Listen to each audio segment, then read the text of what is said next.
in the auction industry, the whole reason that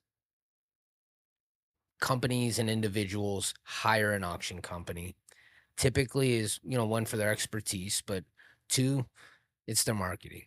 Their ability to get the sale or those assets in front of the people that are the highest and best buyers for those assets, right?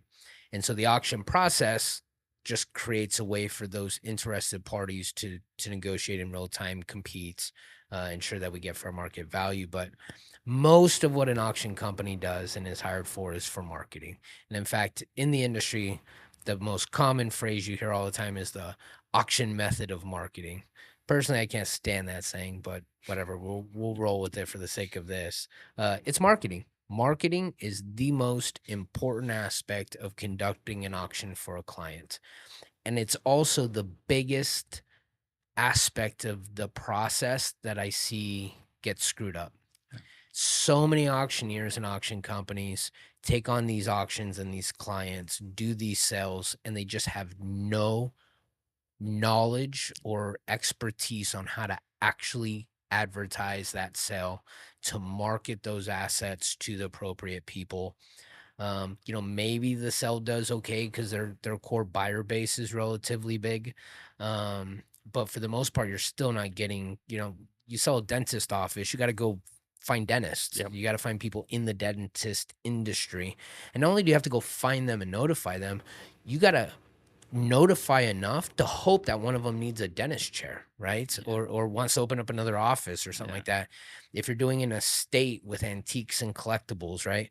And it's a Hot Wheels collection. You got to go find Hot Wheels collectors because not everybody. I'm not buying any Hot Wheels. I Yeah. don't care about Hot Wheels. Beanie Babies, it's Yeah. like, there was a fad, now there's no fad.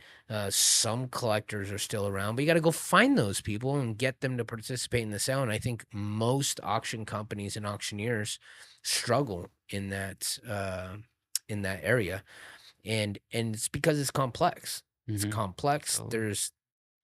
There's limited budget too, which I Yeah. think is the hardest thing for an auction company or an auctioneer, to deal with is I'm gonna I'm hired to sell $4,000 worth of assets. When you when you look at my commission, let's say I get a third, so I'm at what, 1,200 bucks. Yeah. Maybe Yeah. I get some buyer's premium to boot, so I'm at a what, $1,500 total revenue for this sale. Then I got to pay all my labor and insurance and all the cost of doing business. So what can you put for a budget on a $4,000 sale? A couple hundred bucks, and that's not a lot of money, so Mhm. there's not a lot of wiggle room to screw up. Like, you have to use that budget, it has to be effective, and you have to get the right buyers into the sale.